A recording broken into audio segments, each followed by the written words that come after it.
최근 우리는 이신칭의 구속 등 복음의 핵심 교리들을 살펴보았습니다. 또 우리가 로마서 성경 공부를 하면서 지금 복음의 핵심 교리들을 살펴보고 있죠. 그러므로 제가 여러분한테 지금 질문을 하나 할 것인데 이 질문에 대해서 바로 대답할 것을 좀 제가 기대해도 괜찮겠습니까? 제가 질문을 드리겠습니다. 우리는 어떻게 구원을 받습니까? 힌트를 드릴게요. 에베소서 2장 8절입니다. 너희는 그 은혜에 의하여 믿음으로 말미암아 구원을 받았으니. 우리가 무엇으로 구원을 받는다고 합니까? 은혜입니까? 믿음입니까? 이 질문이 결코 만만한 질문이 아닙니다.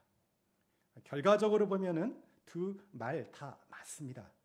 그러나 엄밀하게 따지면 한 가지 말은 맞고 한 가지 말은 틀렸어요. 오늘 말씀을 듣고 나면 이 질문에 대해서 정확히 대답할 수 있게 될 것입니다. 왜냐하면 오늘 본문인 창세기 15장에서 일어나는 사건은 우리가 받은 구원과 믿음의 관계에 대해서 말을 해주기 때문입니다. 믿음과 구원의 관계에 대한 핵심적인 통찰을 제공하는데요.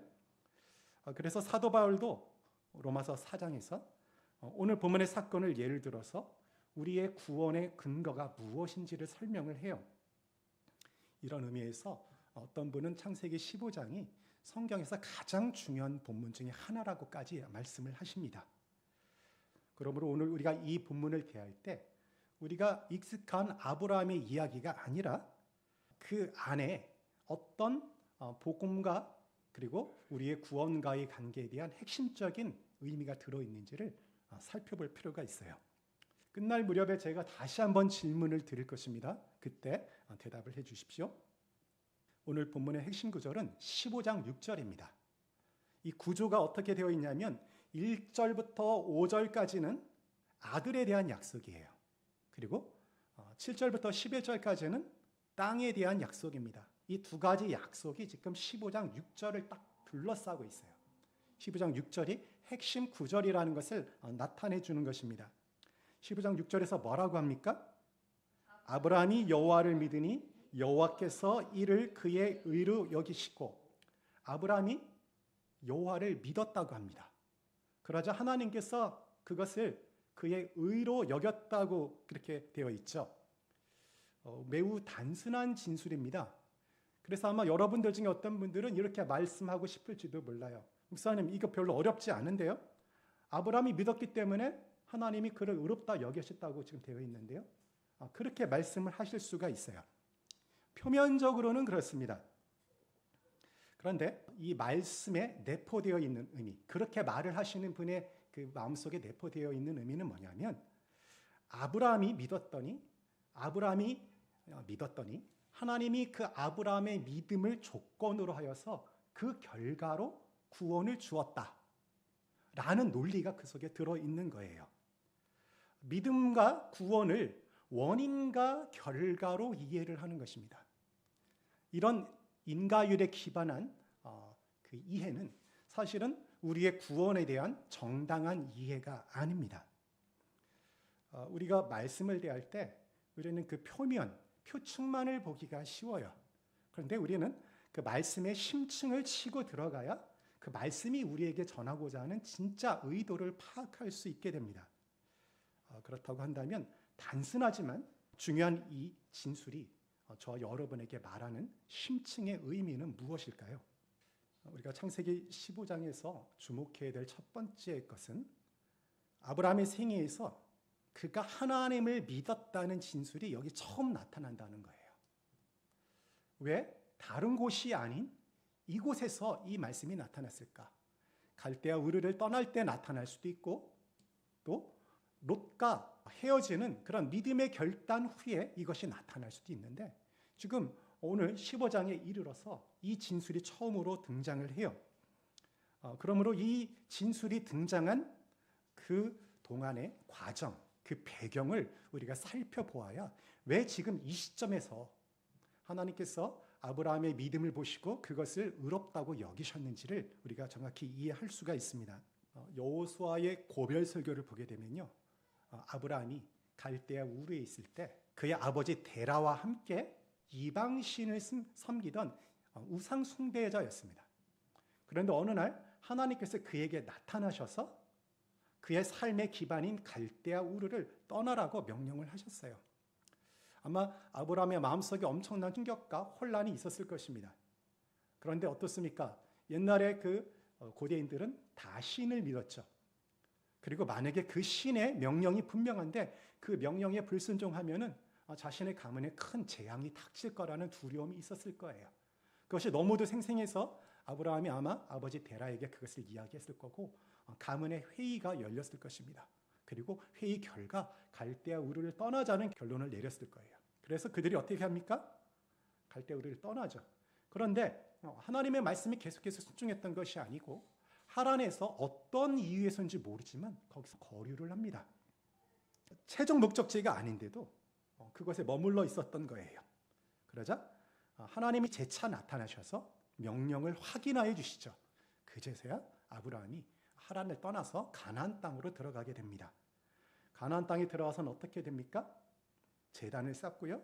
또 다른 곳으로 이동하여서 제단을 쌓고 하나님의 이름을 불러요. 이런 하나님만을 의지할 수밖에 없는 그런 상황 속에서 자신의 삶 가운데 하나님을 조금씩 경험하고 인식하는 가운데 그가 하나님을 알아가고 그의 믿음이 조금씩 자라갑니다. 우리가 그것에 대한 결정적인 사건을 아브라함이 애굽에 내려간 사건에서 확인할 수가 있어요. 애굽에서 아브라함이 확인한 것은 무엇입니까? 그 당시 세계의 최고 통치자인 바로가 하나님 앞에서 쩔쩔매는 모습들을 보았어요. 이를 통하여 아브라함의 믿음이 조금은 더 성장을 했습니다. 그런 믿음에 근거하여서 13장에 아주 놀라운 대담한 행위를 아브라함이 시행을 합니다. 아브라함이 롯과 분리하는 그런 놀라운 결정을 내려요. 그 당시에 그것은 자신의 생존을 위협하는 아주 위험천만한 행위였어요. 그럼에도 불구하고 하나님에 대한 믿음이 깊어지는 가운데 그런 대담한 결정을 내립니다. 14장에서는 어떻게 돼요? 롯이 국제전에 휘말려서 포로로 잡혀가자 자신의 하인들이 이끌고 가서 목숨을 걸고 그를 구원해내지 않습니까? 정말 이건 놀라운 일이에요. 일개 한 가문의 수장이 자기 가족들, 식솔들을 거닐고 가서 여러 국가의 그 왕들이 물리치고 롯을 구한다는 것은 참으로 충격적인 사건입니다. 이런 13장과 14장의 사건을 통해서 우리가 확인할 수 있는 것은 아브라함의 믿음이 조금은 담대해졌다는 것을 우리가 확인할 수가 있어요. 그리고 드디어 오늘 15장의 사건이 나타나게 된 것입니다. 창세기 12장 이후로 15장까지 어느 정도의 시간이 흘렀어요. 아브라함이 하나님의 명령에 순종하여 떠났을 때 이미 나이가 들었던 상태이기 때문에 아브라함도 연로해졌고 그의 아내도 연로해졌습니다. 13장과 14장에서 대담한 어떤 믿음의 행위를 보였지만 아마도 그 자손의 문제와 관련해서만은 그의 믿음이 흔들렸던 것으로 보입니다. 그런 아브라함에게 하나님께서 나타나셔서 어떻게 말씀합니까? 15장 1절을 한번 보십시오. 이후에 여호와의 말씀이 환상 중에 아브라함에게 임하여 이르시되 아브라함아 두려워하지 말라 나는 내 방패요 너의 지극히 큰 상급이니라. 내 방패요 너의 지극히 큰 상급이니라. 14장에서 아브라함이 그 전쟁에 혁혁한 공을 세웠기 때문에 그 전리물을 제공받죠. 그런데 그것을 어떻게 해요? 다 거부하잖아요. 그러자 하나님 나타나셔서 그 전리물이 중요한 것이 아니라 내가 너의 큰 방패요, 너의 지극히 큰 상급이라고 이야기를 합니다. 우리가 세상에서 어떤 자격과 조건을 갖추지 못하고 재산이 없고 높은 지위가 없다 할지라도 하나님께서 우리의 큰 상급과 우리의 방패이신 줄 믿습니다. 이 말씀에 아브라함이 뭐라고 대답을 하나요? 15장 2절을 보십시오. 아브라함이 이르되 주 여호와여 무엇을 내게 주시려 하나이까? 나는 자식이 없사오니 나의 상속자는 이 다메섹 사람 엘리에셀이니이다. 우리는 이 대목에서 아브라함의 믿음을 논하기 전에 지금 이 말이 아브라함이 하나님께 처음으로 대꾸하였다는 사실에 주목을 해야 합니다. 대답을 한 거예요. 그전에는 하나님께서 일방적으로 말씀을 하셨는데 이제 아브라함이 드디어 대답을 한 것입니다. 대화가 이루어졌다는 것은 무엇을 의미합니까? 이제 아브라함이 하나님과 인격적인 관계를 맺는 수준 정도까지는 올라왔다는 것을 의미를 해요. 어떤 분은 아브라함의 이 말 속에서 아브라함의 불신을 발견합니다. 여러분은 어떻게 생각하세요? 이 말이 자식 문제에 있어서만은 하나님께서 해결해 줄 수 없는군요 라고 아브라함이 자포자기한 말로 들립니까? 저는 그렇게 들리지 않아요. 저는 이것이 불신의 말로 들리지 않고 오히려 자식에 대한 하나님의 약속이 지연되고 있는 것에 대해서 아브라함이 하나님 앞에서 넋두리하고 불평하고 있는 소리로 들려요. 여러분, 어떤 것을 믿지 않게 되잖아요. 불신을 하게 되면 어떻게 됩니까? 아예 기대를 하지 않아요. 그 앞에 가지고 와가지고 따지지도 않고 말도 하지도 않습니다. 다고 하는 것은 하나님께서 그 문제를 해결해 주실 수 있는 분이신데 왜 그 약속이 지연되느냐라는 것을 지금 토로하고 있는 거예요. 여러분, 어떤 것을 불평하는 데에는 많은 에너지가 소모됩니다. 그래서 나의 어떤 기대와 간구에 응답하지 않았을 때 낙담하고 실망하지만 그럼에도 불구하고 하나님 앞에 나와서 그 문제를 들고 하나님 앞에 토로하고 불평이든 원망이든 하나님 앞에 그 마음을 쏟아낼 때 그것은 상당한 영적 에너지를 요하는 그런 일이에요. 혹시 하나님에게 기대하는 것이 있는데 그것이 이루어지지 않아서 마음이 어렵습니까? 하나님 앞에 나와서 하나님께 그 마음을 토로하십시오. 이것은 불신의 행위가 아닙니다. 하나님께서 그 일을 능히 행하실 수 있는 능력이 있는 분이시기 때문에 그분을 신뢰하기 때문에 그렇게 하는 것입니다. 여러분의 진정한 마음의 토로를 하나님께서 들으시고 응답하십니다. 불평에 하나님께서 어떻게 응답을 하시죠? 하나님은 엘리에설이 아니라 내 몸에서 날짜가 상속자가 될 것이라고 말씀하세요. 그리고 그를 별이 잘 보이는 곳으로 나아갑니다. 사막에 가보게 되면요, 한밤중에 별이 수두룩하게 쌓여 있고요, 금방이라도 별이 떨어질 것 같아요. 그곳에 가서 지금 하나님께서 아브라함에게 하늘의 별을 세봐라. 그 별을 다 셀 수 없는데 내 자손이 이와 같을 것이냐라고 축복을 하십니다. 그러자 아브라함이 어떻게 반응을 하죠? 6절을 보십시오. 아브라함이 여호와를 믿으니 여호와께서 이를 그의 의로 여기시고, 아브라함은 하나님의 말씀을 믿었어요. 그 자손을 주시겠다는 말씀을 믿었습니다. 그렇다면 이 아브라함이 지금 고백한 그 믿음은 어디서 온 것일까요? 아브라함의 믿음은 그래, 내가 한번 속는셈 치고 한 번 더 하나님 믿어볼까? 그래, 하나님 믿어보자 라고 그렇게 결단하여서 지금 나온 그런 고백입니까? 그렇지 않아요. 우리는 앞에서 믿음이 없던 아브라함을 찾아와서 하나님께서 믿음을 심으시고 모든 상황과 환경 속에서 자신을 계시하면서 아브라함이 하나님을 조금씩 더 알게 하시고 그러는 과정을 통해 그의 믿음을 자라게 하셨다는 것을 살펴보았습니다. 그러므로 15장에 나타나는 그 믿음은 어느 날 갑자기 한 번의 결단으로 나타나는 그런 믿음이 아니라 하나님께서 아브라함을 찾아오셔서 지금까지 오랜 기간 동안 일하신 그 결과로 만들어진 믿음에서 나온 고백입니다. 그런데 아브라함의 믿음이 아직은 온전치 못하죠. 우리 금방 확인할 수가 있어요. 16장에 가게 되면요, 지금 이 자손의 문제를 가지고 또 불신의 모습을 보여줍니다. 아직까지는 연약한 모습이에요. 믿음이 있습니다. 그러나 그 믿음은 온전하고 완전한 믿음이 아니라 아직도 흔들리는 믿음인데, 그럼에도 불구하고 하나님은 그 연약한 믿음을 보시고 그 믿음을 참된 믿음으로 인정해 주시고 그것에 근거하여서 그를 의롭다고 하십니다. 여호와께서 이를 그의 의로 여기시고, 저는 이 구절을 묵상하는 가운데 하나님의 어떤 의지와 하나님의 확신이 느껴졌어요. 네가 믿는다고 하는 그 고백, 그것이 어떤 의미인지 너는 아직 모를 것이다. 너는 여전히 흔들리는 믿음 가운데 있어. 그렇지만 내가 너를 온전한 믿음으로 고백하는 자리까지 내가 이끌어 갈 것이다 라는 그런 음성을 저는 발견을 하였습니다. 연약한 우리에게 믿음을 심으실 뿐만 아니라 그 연약한 믿음을 참된 믿음으로 인정해 주시고, 그리고 결국에는 온전한 믿음의 자리까지 이끌어 가시는 하나님의 은혜는 얼마나 큰지요.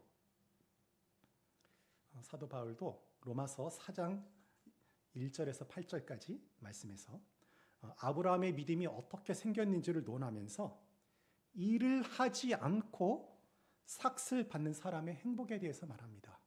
여러분, 일하지 않는데 월급을 주는 거예요. 알바를 구했는데 가지도 않았는데 월급을 주는 거예요. 이거 얼마나 대단한 그런 혜택입니까?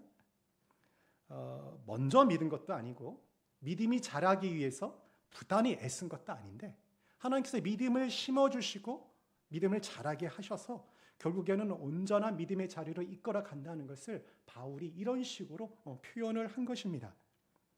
로마서 4장 5절을 보게 되면요, 이를 아니할지라도 경건하지 아니한 자를 의롭다 하시는 이를 믿는 자에게는 그의 믿음을 의로 여기시나니. 하나님에 의해 믿음이 우리에게 심겨져서 그것이 우리의 구원이 되었습니다.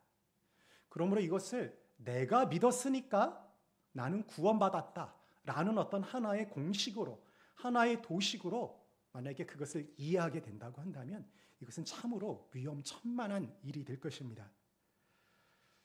하나님은 우리가 갖게 된 믿음에 근거하여서 우리를 의롭다 하신 것이 아니라 하나님께서 심으신 그리고 자라게 하신 그 믿음에 근거하여서 우리를 의롭다고 하였어요. 그러므로 우리가 갖고 있는 믿음은 구원의 조건이 아닙니다.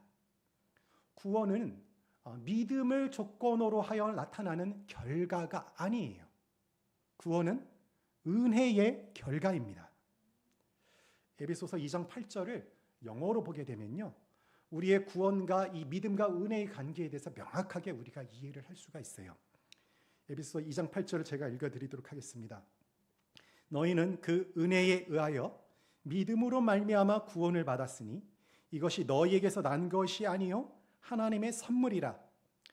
그 은혜에 의하여, 이 의하여가 전치사 바이가 사용되었어요. 우리 수동태에서 배웠죠. 바이는 행동의 주체를 나타내는 것이죠. 그리고 믿음으로 말미암아 할 때 이 말미암아는 직접적인 수단을 나타내는 through로 되어 있어요. 그러므로 우리를 구원하는 주체가 무엇입니까?